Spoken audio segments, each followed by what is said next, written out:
475 into 475 plus 125 into 125 is equal to what? Okay.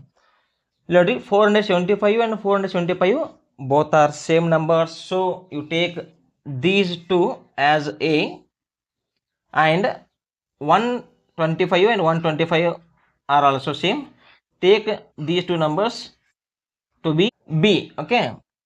125 ಅಂದ್ರೆ B ಅನ್ನು represent ಮಾಡತಿ, 475 ಅಂದ್ರೆ A ಅನ್ನು ರಿಪ್ರೆಸೆಂಟ್ ಮಾಡತಿ.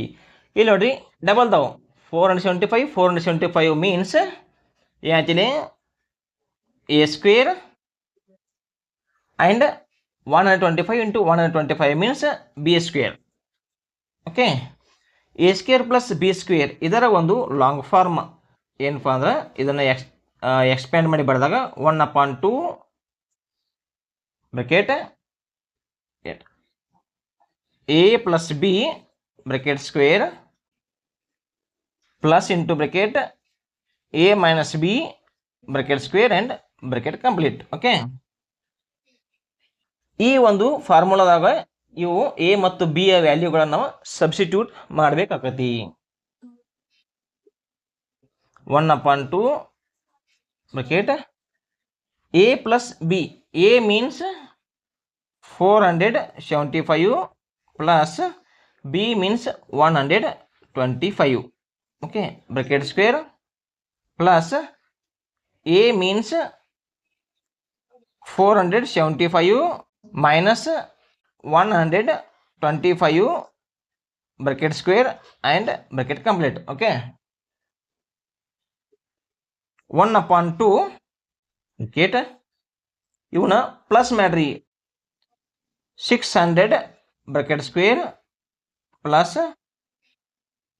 ಬ್ರಾಕೆಟ್ 475 ಮೈನಸ್ 125 ಅಂದ್ರೆ 350 bracket square bracket complete. Okay. Is equal to 1/2 600 square ಅಂದ್ರೆ 6 ಇಂಟು 6 ಏಟಾದ್ರಿ 6 into 6 36 ಅಂದ್ರೆ ಡಬಲ್ ಜೀರೋ ಐತಿ, double zero into double zero ಮಾಡ್ರೆ ಇಲ್ಲಿ 4 ಜೀರೋಗಳು ಬರ್ತಾವು. ಹೌದಾ? ಈ ಒಂದು ಒಳಗಿನ ಬ್ರಾಕೆಟ್ ನಾವಿಲ್ಲಿ ತಕೊಂಡು ಇದು 600 ಸ್ಕ್ವೇರ್ ಅಂದ್ರೆ 3,60,000 ಆಯಿತು, ಪ್ಲಸ್ 35 ಸ್ಕ್ವೇರ್ ಅಂದರೆ 1,225 ಆಕತಿ. ಆಮೇಲೆ 0 ಅಂದರೆ 0 into 2 ಮೆನ್ಷನ್ ಆಗತಿ, ಡಬಲ್ ಜೀರೋ ಬರ್ತಿ ಅಂದ್ರೆ 0 ಕೂಡಿಸಿರ 0ನ ಬರ್ತಿ, ಇಂಟು ಮಾಡ್ರೆ ಆದರೆ ಇಲ್ಲಿ ಮಾಡಿ ನಾವು ಸ್ಕ್ವೇರ್ ತೊಗೊಳ್ಳೋ ಮುಂದೆ ಏನಾಗತಿ 0 1 ಇದು ಇಲ್ಲಿ ಡಬಲ್ ಜೀರೋ ಬರ್ತೈತಿ. ಓಕೆ. ಇದು ಎಷ್ಟಪ್ಪ ಅಂದ್ರೆ 1,22,500 ಆಯಿತು. Bracket complete. ಇನ್ನು ಇದನ್ನು ಎರಡನ್ನು ಕೂಡಿಸ್ಬೇಕು. ಕೂಡಿಸಿ ಇಡ ಬರಪ್ಪ ಅಂದ್ರೆ 1/2 ಇಂಟು ಈ ಬ್ರಾಕೆಟನ್ನು ಕೂಡ ತೆಗೆದುಬಿಡೋನು. ಇವು ಎರಡನ್ನು ಕೂಡಿಸ್ಬೇಕು. ಕೂಡಿಸಿ ಏಟಾಗತ್ತಪ್ಪ ಅಂದ್ರೆ 0 ಇಲ್ಲಿ 0 ಮತ್ತು 0 ಕೂಡಿಸಿರೆ 0 ಬಂತು, 0 ಮತ್ತು 0 ಕೂಡಿಸಿರ 0 ಬಂತು, ಇಲ್ಲಿ 0 ಮತ್ತು 5 ಕೂಡಿಸಿರ 5 ಬಂದಿತ್ತು.